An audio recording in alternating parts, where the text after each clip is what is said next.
هذا البرنامج برعاية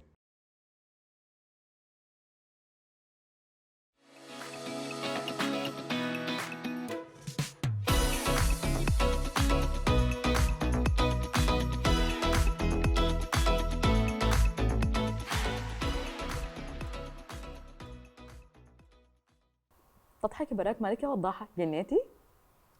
والله يا لوليتا اتذكرت موقف ما عارفه اذا بيضحك ولا ببكي. بضحكي ليه طيب؟ تخيل لما كنت في تركيا تعرف واحده من صاحباتي كانوا نازلين معانا كابل سودانيين، ما عارفه اذا عرفوا انا سودانيه برضو معاهم في الهوتيل ولا لا، لكن انا انتبهت ليهم. اوكي. المهم يوم انا نازله للفطور ندهت الاسانسير يفتح منو لقيت الكابل السوداني بالضبط، وكانوا براهم في الاسانسير، فهو يلا كان ماسك يدها ومقربين لبعض. اول ما شافوني طوالي فك يدها وبعد عنها شويه انا اديتهم بس ابتسامه، دخلت وقفت قدامه. المهم ما عارفه اذا ما اعتقد عرفوا انه سودانيه او بفهم عربي، لانه البنت بدت تقول له يعني زوجته ليه فكيت يدي؟ امسكها يعني بزعله كده. يلا هو شكله خجل مني فقال لها انه استني بعد شويه هاي خلاص حمسكها بعد ما تمشي هي بالضبط. المهم انا طبعا يعني من كثر ما حنيت عليها لانها كانت مصره شديد كنت عايزه التفت عليه واقول له عليك الله امسك يدها، عرفتي؟ حسيتك ركزتي معاهم زياده عن اللزوم ومعاهم في اسانسير. المهم فده الموقف اللي حصل، عرفتي؟ فانا بحس انه هو شكله خجل مني، دي حاجه. الحاجه الثانيه انه لاحظت انه في مجتمعاتنا عموما الشرقيه وخاصه كمان الرجل السوداني، بما انه احنا سودانيين وعارفين كيف يعني الرجال في مجتمعنا السوداني بيخافوا يعبروا عن مشاعرهم خاصة قدام الناس. يعني مثلا لما هم كانوا براهم في الاسانسير عادي، بس انه قدام يعني زول تاني مستحيل يعبروا عن مشاعرهم. طبعا زي ما قلتي انت يا وضاحة، المجتمعات الشرقية والمجتمع السوداني وابقيقة بالذات فكرة انه يعبر عن مشاعره في حتة ان بابليك، الموضوع بالنسبة له محرج جدا، شبه مستحيل. وانا متأكدة انه هو عارف انك سودانية، الدبحين صاحب بكون حاسة بك سودانية، فعشان كده هو خجل ودايما وفك يدها سريع، فهو حليله حيكون واد حنين واد رومانسي وكده، فقال احنا في شهر العسل انا اقوم ادلعها. لكن الموقف ده مستحيل يقدر يعمله في السودان، فهمتي؟ لانه بيكون يعني محرج، حتقول عليه شنو؟ فهمتيني؟ حتحكم عليه، حتقول عليه ما راجل مثلا، او تفاصيل كثيره ناتجه عن التربيه اللي هم تربوا بها. لكن انا بحس انه الجيل الحالي ده، الشباب الزمن ده قادر يعبر عن مشاعره في اي مكان. يعني الشباب الصغار ديل يطلعوا يسافروا شهر العسل، بيعبروا في اي مكان وينزلوا صور ويمسكوا قدام بعض ويحضنوا بعض من غير حرج، من غير حتى ما يعني يكونوا شايلين هم الناس حتقول عليهم شنو. وحتى الابجيجات مخصوص، يعني لو قاعدين في اي تجمع اسري مستحيل يقعد جنب زوجته، يقعد بعيد هناك. واول ما يجي من السفر طبعا معروفه يعني بيسلم على البيت كله بالاحضان، يجي عند زوجته يقول لها ازيك، اهلا كيفك، كيف انت كويسه؟ صدق ما يعني زوجتك دي مرتك والناس كلها عارفه انت ما حتسلم عليها كده. وين المشكله انك تسلم عليها زي ما بيسلم على باقي اسرتك، لانه دي برضه هي جزء من اسرتك. يعني الجيل الجديد ده بقى احسن بكثير من زمان، دي حاجه. الحاجه الثانيه تخيلي انا مره علي في الانستغرام ريل تمام فيه مقابله لواحد سالوه كلمه عمرك ما حتنساها. جوابه كان انه لما ابوه قال له انا بحبك، عبر له عن مشاعره يعني، فقال الكلمه دي عمره ما حينساها، عرفتي؟ فتخيلي كلمه بسيطه من ابوك ممكن تغير في مشاعرك كيف، عرفتي؟ فهسه احنا حاليا المشكله انه في ناس كثيره ما بتقدر تعبر عن مشاعرها لانه الحاجه دي ما لقيناها في البيت. يعني ما شافوا امهم وابوهم في البيت بيكونوا حنينين مع بعض، بيعبروا لبعض عن حبهم وعن مشاعرهم، ولا حتى باي حاجه ولا حتى بكلمه بسيطه. صح. فمتوقعين انه الناس انه تعبر عن مشاعرها كيف، لانه حتى اطفالهم بيستصعبوا انه يعبروا لهم عن مشاعرهم. صح. يعني في اهل ايوه بيعبروا بطريقه مختلفه. يعني مثلا ابوك مثلا في البيت لو قلت له مثلا انا بحب البطيخ، بكره بيجي داخل لكم البيت ب10 بطيخات. لكن احنا ما عارفين ان الابهات بالذات بيحبوا البنات والامهات بيدلعوا الاولاد، حتى اولادهم، عرفتي؟ يعني بيعبروا بطريقه مختلفه. ده حقيقه. لكن ما في كلام التحفيز، كلام التشجيع، ما في انه كلمه بحبك، ما في حضن، ما في بوسه، ما في اي حاجه. انت عارفه يا وضاحه، خاصه الاولاد انا بحسهم هم اكثر ناس مظلومين في الحته دي. يعني هم مجتمع خشن. يعني الواحد لو ما لقى الحاجه دي في البيت حيلقاها ثاني وين؟ حجيبهم فاقدين القصه دي عشان هم يتربوا انه لا انت راجل، انت لازم تكون انسان خشن وكده. وانا مشكلتي حاسه في التعبير عن المشاعر، مش في المشاعر الايجابيه مشاعر الحب. الموضوع ده حتى الراجل المشاعر السلبيه ما بيقدر يعبر عنها خالص نهائيا. يعني بيبقى الموضوع بالنسبه له صعب، انا ما قادر احكي، يعني ما ندر تلقاه مثلا عنده صاحبه بيحكي له، لكن هل بيقدر يحكي لواحد ما متعود اصلا يعبر عن مشاعره سواء كانت مشاعر ايجابيه او سلبيه؟ هل تفتكري ممكن يحكي لزوجته في البيت انه في حاجه الفلانيه مزعلاني، انا خسرت الحاجه الفلانيه، بحيث انها هي زي بتستصغره او بتقلل منه؟ ممكن صح. انا مشكلتي كلها في انه التعبير، مشكله الراجل في انه اصلا ما قادر يعبر عن مشاعره، ده حاجه كعب شديد. الايجابيه منها والسلبيه طبعا. يعني ما بس كده. يلا صراحه بتفق معاك انا خاصه في الموضوع حق انه احنا البنات على الاقل صحباتنا ومجتمعنا بيهون علينا حنينات مع بعض شديد. يعني مثلا في البيت ايوه لو ما لقيت الحنيه دي، لو اهلي ما بيعبروا لي ولا اخواني ولا اي حاجه، بلقاها مع صحباتي. بالضبط كده. تلقي البنت اللي بتهون عليكي، اللي بتديكي تعليق حلو، تجي تعبري لا تبكي ليها، يعني ده كله موجود صح، فاهون كثير من الشباب. لكن برضه في حاجه تانية اللي هو الشخصيه ممكن تفرق. صح. يعني مثلا انا عندك انسانه صاحباتي حنينات جدا، امي في البيت ما مقصره معانا من واحنا صغار، حنان اوفر، احضان كلام كلها، ماما زول حنينه شديد ما شاء الله. فانا برضو يعني الحمد لله ما تحرمت من الحاجه دي، ده حلو شديد الحمد لله. لكن برضو شخصيتي جافه في اني اعبر في مشاعري، بستصعب اني اعبر خاصه بالكلام او كده يعني شديد. فانا بحس برضو الشخصيه بتفرق، ما عارفه، لكن انا بحس كده لانه انا شخصيتي كده، مع انه دي ما حاجه ما محرومه منها انا. يعني عندك صاحبتي مثلا، احكي لك مثال، لكن بتعبر بالافعال مثلا انت؟ ما يلا عندي طريقه مختلفه بعبر بها. اوكي، دي حاجه حلوه على فكره. بالضبط، يعني لكن ممكن الناس ما يوصل لهم تعبيري ده. احكي لك ليه. يعني مثلا عندك مثال، انا عندي صاحبتي مريم دي بعرفها لي 16 سنه. حلو ما شاء الله. انا لانه بقيت بحاول اني اشتغل على موضوع اني اعبر عن مشاعري دي مهما كان الموضوع، وابقى حنينه اكثر ومواضيع زي دي. فصاحبتي دي يلا كنا قاعدين في لمه وفجاه جاني كده انه اعبر لها حلو كده سبونتانيسلي كده انه اعبر لها، فحضنتها واديتها لايك انه كيس كده، قلت لها يعني بحبك اي لاف يو، عرفتي؟ البنت دي من كثر ما تخلعت، لانه دي حركه ما عمري في حياتي عملتها وانا بعرفها لي 16 سنه. تخيلي فحضنتني باك، عرفتي انه برضه حضنتني وقالت لي وضحها انت عارفه دي اول مره يعني تقولي لي برضه انه بحبك وانه تحضنيني، عرفتي؟ انه سبونتينيوسلي يعني في الكلام احيانا بيجي، لكن انه ما هذا هي تطلع منك لكن بعد تعب. بالضبط. فانا بعاني، يعني عايزه منك مجهود عشان تطلعيها شديد. يعني انا بتاخذ مني مجهود، فاحيانا بحس انه ممكن الشخصيه تفرق. يعني مثلا انا شخصيتي انسانه بستصعب التعبير عن المشاعر. والله هم كثيرين اللي بحس الحاجه ده. هسه انت كده يا لولا ولا بتقدري تعبري عن مشاعرك؟ الموضوع ده بيختلف عندي انا مثلا. يعني انا مثلا ليلي بالذات انا بعبر لها عن مشاعري دايما، لان هي بتحب دايما تسمع كلام حلو، عرفتي؟ وبتحب الاحضان وبتحب الكلام الحلو كده. انا بالنسبه لي مع ليا ما عندي حواجز، فبحب الحاجه دي. لكن مثلا عموما مع اي اشخاص ثانيين لا. يعني زي ما قلت صاحبتك، انا مثلا عندي صاحبتي مولي حنينه وكلامها دايما حلو. اوكي. دايما هي كلامها حلو، عرفتي؟ في ناس عندهم بيستسهلوا هي كلامها رغم ان شخصيتها بتديك احساس كده، لكن حنينه شديد ودائما بتقول لي كلام حلو. لكن انا ما بعرف ارد لها بكلام حلو، برد لها بستيكر ستيكر ستيكر. انا كلها كل تعبير كده ستيكر يا عارفه حاجه دي، عرفتي؟ يلا فانا بحب مثلا، انا من النوع اللي بحب اعبر عن مشاعري مثلا بالمسجات او بالتليفون. انا لساني طويل شديد التليفون.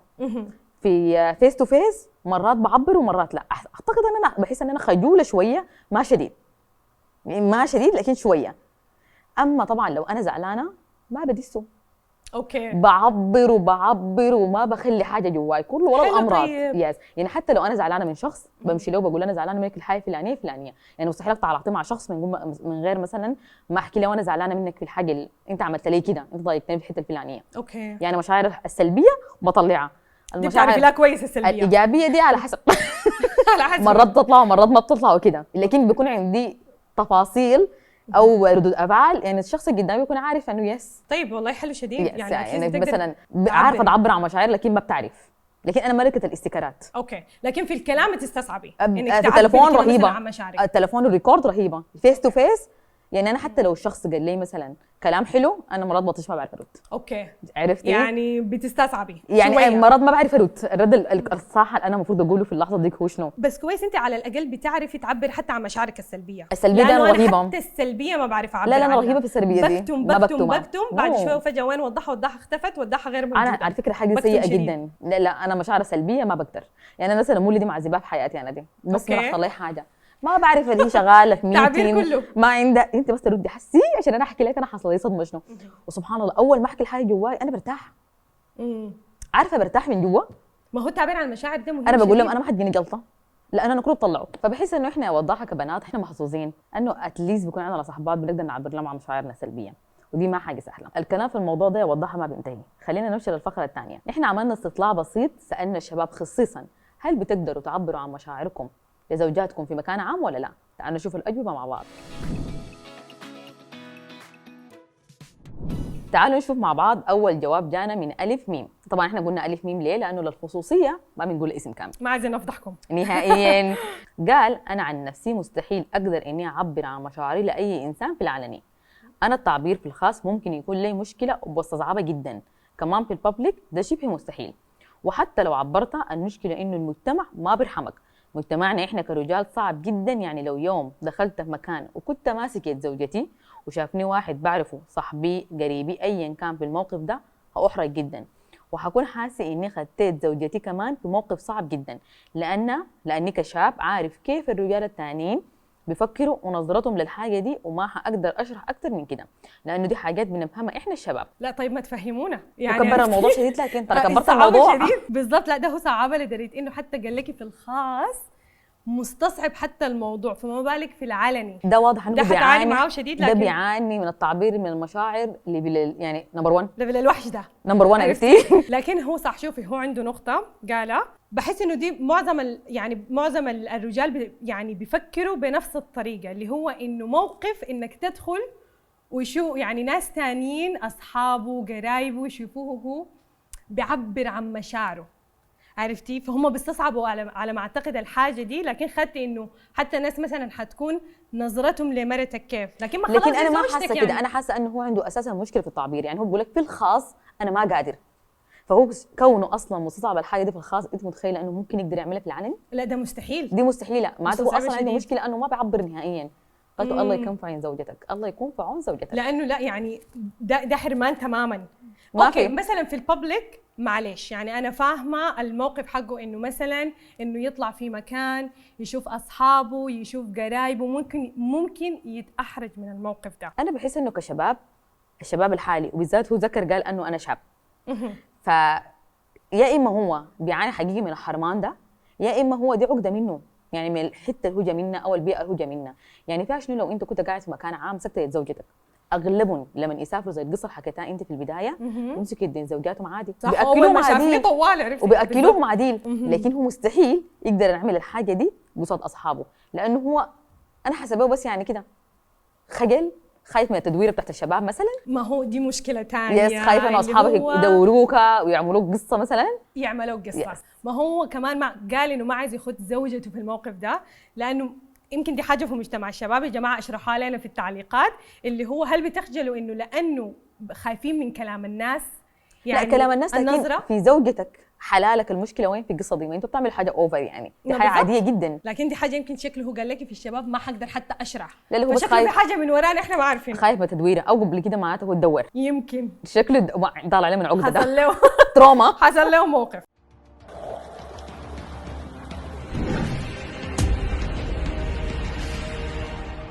طيب معناها خلينا نشوف القصه اللي بعدها. يلا. انه ده قال شنو، خلينا نشوف. اوكي انا مره جاتني فكره ونفذتها مع ناس البيت، وما توقعت رده الفعل تكون كده.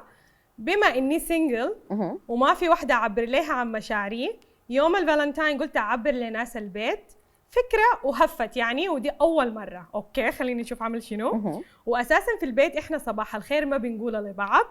اشتريت ورده لكل واحده من اخواتي. يا سلام، عندي 3 اخوات وامي، ودخلت البيت واديت كل واحده فيهم ورده.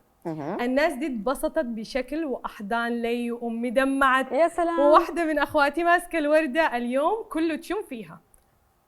معقوله؟ بس انا توقعت رده فعل ويحبوا الفكره، لكن ما للدرجه دي. المهم انه اسبوع كامل بدلعوا فيني اخواتي، ومن اليوم داك عرفت انه حاجه بسيطه توريهم حبي لهم بتفرق. وعلشان كده أكيد حعبر لزوجتي، لو في ناس ولا ما في ما بيهمني، المهم تعرف قد شنو أنا بحبها وبقدرها، والتعبير البسيط ده بيفرق كثير. انت قلت لي مختصر اسمه شنو؟ ميم عين. كونوا زي ميم عين. كلنا نكون زي ميم عين. كونوا زي ميم عين. لكن أنا الحاجة دي أنت عارفة، يعني شوفي حاجة بسيطة فرقت كتير. كيف. والحلو انه انت المستفيد، انت اتدلعت اسبوع كامل، بالظبط انت كده. اسبوع كامل انت بتدلع عارفه من ده حاجه لو بس كان انت ده لو عملتها. كان في اسره ثانيه كان امه قالت له انت عملت شو مصيبه، احترف. اه نمشي لافكار ثانيه طوالي، احترف عملت شنو يا ولد. علشان كده برضو في ناس مثلا بيستصعبوا انهم الموضوع بالنسبه لهم ردة غريب، الفعل صح. عرفتي؟ يعني حتى مثلا بشوف مثلا قصص كده، يعني الوحده مثلا لو زوجها جه داخل لها البيت ببوكي ورد، يعني ما متعوده على الحاجه دي، جه داخل لها ببوكي ورد، اشتري لها هديه، انت خنتني، انت عملت شنو؟ عملت مصيبه. الناس موضوع ده بالنسبه لهم بقى، يعني لو ما متعودين بيفتكروا انه لازم يكون هو شنو مبرر للغلط. ما شايفه انت دي المشكله. انت بتحاول تشغلني، عرفتي؟ بتمهد لي لمصيبه انت عاملها. لكن يعني شوفي حاجه بسيطه زي دي فرقت تمام؟ كتير، فرقت كتير في مشاعرهم، يا حليلو. وصل لهم تعبيرك وحبك لهم، يعني حاجه حلوه ودلعوك فيها اسبوع لانه هم مبسوطين منك. فيعني الحاجه البسيطه دي بتفرق يا جماعه، بتفرق يعني اقل جدا. حاجه. الحنيه دي يعني حاجه جميله حقيقه. واحنا البنات بسيطين جدا، بيقول لك احنا معقدات، احنا ابدا ما معقدات، بابسط الحاجات كلمه ممكن نرضى كلمه حلوه بتفرق، وبتدلع فيها اسبوع. الكلمه الحلوه جواز سفر في اي مكان. انا مش بس في صراحه العلاقات. حبيت موقفه، يا ريت الناس كلها تعمل الحاجه دي، وما لازم تستنى مثلا الفالنتاين ولا مناسبه معينه، في اي لحظه عبروا عن مشاعركم علشان اي حاجه بالضبط كده يوصل للناس يعني اللي انتم بتحبوهم المشاعر دي. فصراحه ثانك يو سو ماتش، يعني انك اساسا شاركت معنا القصه دي علشان بجد حلوه، يعني كان موقف ده حلو. حقيقه.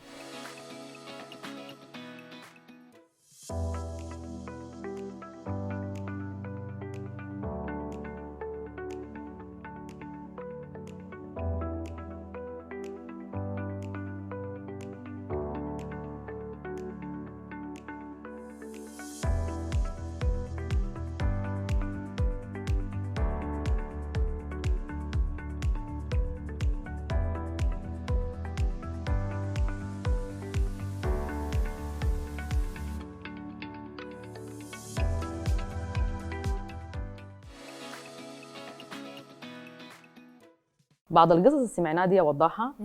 انا ذكرت حاجه، انا كثير من صحباتي في المجتمع اللي حواليا بيشتكوا انه رجالهم ما قادرين يعبروا عن مشاعرهم. يعني مثلا لو شاكلوا مع بعض ما بيقدر مثلا يقول لها كلمه تطيب لها خاطرها، عرفتي؟ يعني حتى الكلام اللطيف، يعني حتى هم الرجال دي بالنسبه لهم لو واحد متزوج لوحده قاعد معاه مثلا 10 سنين، بعد فتره بحيث انه موضوع انا اقول لها كلام حلو كلام حب خلاص، يعني ما انت مرتي، ما انت ام العيال، اقول لك شنو قاعده انت حتمشي وين؟ مضمونه بالضبط كده. yeah. وخصوصا حاسه كمان شنو المسلسلات التركيه والكي دراما، الناس دائما القصص كلها حب وكده، الواحده بتكون قاعده ومتحصره، انا ليه ما بسمع كلام حلو؟ انا ليه لما ازعل ما بتقول لي كلام لطيف يطيب خاطري؟ وبتقارن ليه ما نفسك بتقول لي بتكون. معلش؟ يعني انا يعني هو كثير طبعا هو الراجل ما زي البيت، الراجل يعني حتى التعبير بتاع المشاعر حقه مختلف عننا، يعني الرجال دايما بيعبروا بالافعال، يعني انا بحبك وانا بحب اولادي، انا بهتم بيكم، انا براعيكم، بوفر لكم سكن كويس، تعليم كويس، كل متطلباتكم.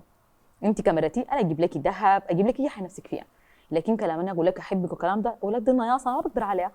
لاحظت الحاجه دي كلام فارغ، كلام فارغ، في حين انه مهما كنت انت طبعا بتعمل الحاجات دي، والحاجات دي حقيقي ممتازه ومهمه، يعني الرجال افعال كلنا عارفين الحاجه دي، لكن الوحده بتكون برضه محتاجه تسمع كلام حلو. صح، لانه المراه بتعشق باذنها طبعا. عرفتي؟ يعني بقول لك اغرب طريق للرجل شنو بطنه، وللمراه شنو اذنها. سمعني كلام حلو، سمعني كلام حلو. يعني انت حتى لو ما بتقدر، انا بحس انه حتى في رجال كثيرين ما بيقدروا يعبروا، يعني انت ممكن تعبر برساله مثلا، رسل رساله صغيرونه، خد جنبها مثلا قلب، اعمل لك اي حركه، شوي شوي الموضوع ده بيتكسر. يعني حتى مثلا بيكون يعني لو عملت لها اكله حلوه، تخيلي بس لو انت هي ظبطت لك وجبه جميله، جيت قلت لها شكرا يا ست الناس، اي كلمه لطيفه الموضوع ده حيفرق شديد وحتتحمس شديد. لبست لبسه حلوه شكرا، انت فاهمه كميه السعاده اللي ممكن تكون فيها هي بعد كده. الحياه دي بتفرق شديد شديد, شديد في الكلام ده بيفرق شديد. بس الرجال هم حاسين انه بعد الزواج بالذات بسنين زي بقت من المسلمات، ما خلاص زوجتي وانتم ام العيال واحنا الريده والعشره والقصص الكثيره دي. صح فهمتي؟ فبيعيشوا على كده. بتذكر انا قبل كده كان حضرت لي لقاء لامير عيد الملك الاحاسيس والمشاعر، قال انه في حياته، تخيل في حياته كلها، لا هو لا ابوه لا اخوه عمرهم ما حضنوا بعض، ولا قالوا لبعض حتى كلمه بحبك. فلو هو لما كبر لقى صعوبه انه يعبر عن مشاعره. فانا حاسه انه المشكله دي بيعاني منها جيل كامل، بيكونوا عانوا نفس المعاناه بتاعت امير عيد دي، انهم هم قادرين يعبروا عن مشاعرهم. صراحة انت قلتيها من البيت، يعني امير عيد ده جفاف شديد، بالظبط عرفتي كده. من البيت كان جاف، ما في اي تعبير، عمره كله ما سمع كلمة حلوة ولا حضنوا بعض ولا اي حاجة. طيب اذا هم الاهل ما بيعبروا لاولادهم عن مشاعرهم في البيت، متوقعين انه اطفالهم ديل يكبروا تكون مشاعرهم متزنة واحاسيسهم متزنة كيف؟ وحتى هم يعبروا لبعض او في المستقبل يعبروا لازواجهم كيف؟ لكن مرات بتكون مكتسبه. لاحظي امير عيد ملك الاحساس، صح، لكن قدر انه يعبر. هي طبعا دي على حسب شخصيه الانسان. على حسب شخصية هو بقول لك الإنسان. فاقد الشيء. زمان بتذكر عن صاحبتي قالت لي فاقد الشيء لا يعطيه. انا مرات بكتشف انه لا، بالعكس، فاقد الشيء يعطيه مرات. في بعض الأحيان Yes. بعض الأحيان، ما دائما. دي حاجة. الحاجة الثانية يعني زي ما قلت لك إنه المشاعر بتكون ما متزنة، فبتلقي مثلا لما ما يكون في تعبير عن المشاعر في البيت، يلا في أطفال كثير خاصة في سن المراهقة لما يكونوا شباب كده بيحاولوا يفتشوا الحاجة دي برا، ده حقيقه. لأنه ما البنات في البيت. بالذات. بالضبط. ودي اخطر حاجه انا بحسها في البنات. الاولاد ما مشكله، طبعا ده راي المجتمع، لكن البنات بيفتشوا الحاجه دي برا، طوالي بيقعوا في الدادي يشوف. ما هو بالضبط يا بتسبب ده اكبر مشاكل، مشكله.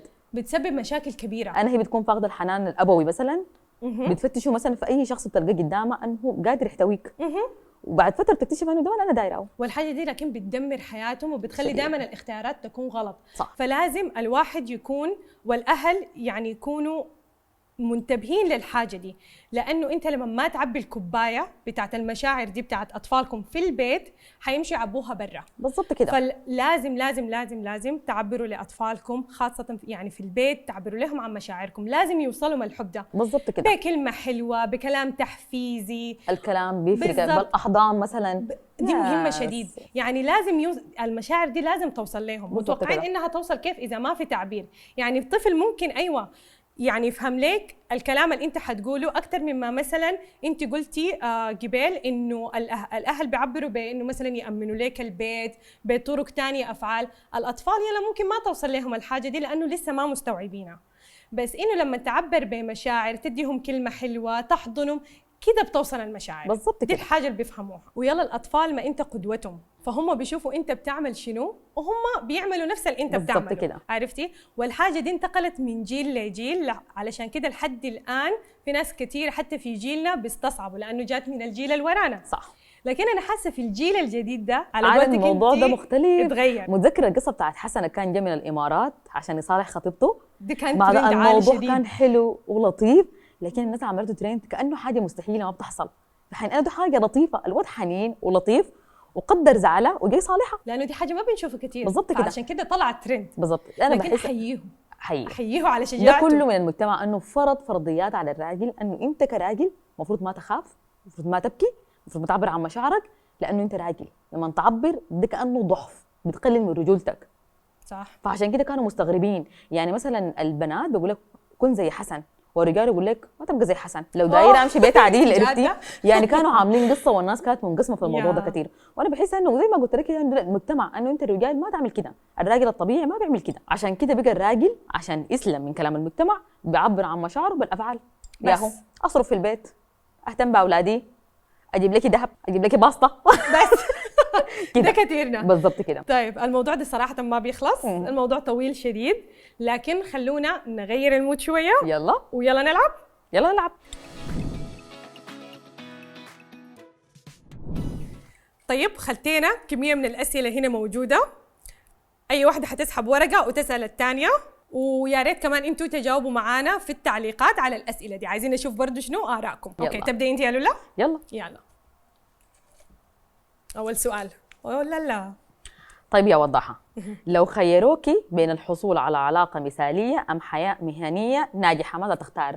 أنا إنسانة طماعة، ما ممكن أخذهم الاثنين. شوفي أنا أقول لك. واحدة صح؟ أها. طيب شوفي، لو خيروني بين الاثنين أنا ممكن أختار يا إما العلاقة يا إما الحياة المهنية. والله دي سؤال صعب، لكن أنا ممكن أختار الحياة المهنية. تمام، أو يمكن دي لأنه حاجة أنا متعودة عليها في حياتي أساساً وتربيت عليها حتى هناك في كندا في المجتمع ده.